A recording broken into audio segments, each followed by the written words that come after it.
Chers frères et sœurs, on vit dans une époque de troubles, de fitna, subhanallah.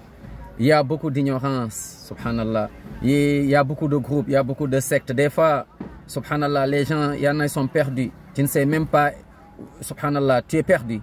Mais demande à Allah, subhanahu wa ta'ala, toujours de te guider, de te raffermir, de te garder, de te laisser, de te préserver, de veiller sur ta foi, de te guider vers le droit chemin. Et on fait pourtant cette invocation au minimum 17 fois par jour. On dit Ihdinas sirat al-mustaqim. Mais le problème, il n'y a pas de connexion. On ne ressent pas l'invocation.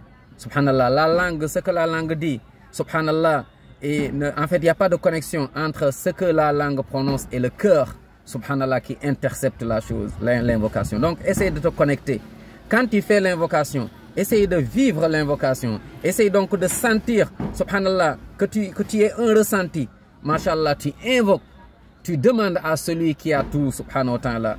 Tu demandes à celui qui guide les gens. Combien il y a de gens qui se croient, subhanallah, qui croient être sur le droit chemin, sont loin du droit chemin, sont dans des sectes, sont dans des groupes perdus. Et subhanallah, des fois toi-même tu peux rester dans des choses, tu peux faire des choses et plus tard, des années après, on te dit ça c'était pas bon, donc fallait le faire comme ça. Donc demande toujours à Allah de te guider. Allah de te préserver, Allah de te raffermir, subhanahu wa ta'ala, parce qu'on est dans une époque, dans une période de fitna. Et parmi les invocations à dire, avec une concentration, avec une présence de cœur, ce que nous a enseigné notre bien-aimé alayhi salatu wa taslim. Écoute bien, et apprends, et mémorise, et dis-le, et vis cette invocation, et fais les causes. Allahumma, ya muqallib al-qulub, thabbit qalbi ala dinik. Allahu akbar.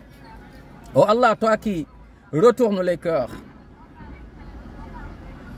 toi qui raffermisses les cœurs, Ya Allah, guide-moi vers le droit chemin, subhanallah. Raffermis mon cœur donc dans la religion. Parmi les invocations, Allahumma ya musarrif al-qulub, sarrif qalbi ala ta'atik. Donc répète ces invocations. Et le prophète sallam également, pendant même ses prières nocturnes, il invoquait Allahumma. Il demandait à Allah subhanahu wa ta'ala, Allahumma rabbi Jibra'il wa Mikael wa Israfil, fatir as-samawati wal ard, alim al-ghayb wa shahada, anta tahkumu bayna ibadika fima kanu fi yakhtalifun. Allahumma hdini lima ikhtulifa fihi min al-haqqi bi'idhnik, innaka tahdi man tasha ila siratil mustaqim. Cette invocation, Allahumma hdini lima ikhtulifa fihi min al-haqqi bi'idhnik. Il y a beaucoup d'ignorance, il y a beaucoup de groupes, il y a beaucoup de divergences, mais Allah guide-moi sur le droit chemin, le chemin qui mène au paradis. C'est celui tracé par le prophète sallallahu alayhi wa sallam. Qu'Allah nous guide tous vers le droit chemin. Qu'Allah nous donne une connexion, une présence de cœur dans la récitation, dans les prières, dans les azkars, que nos cœurs ne soient pas absents. Allah n'accepte pas une invocation où le cœur est absent. Qu'Allah nous en préserve.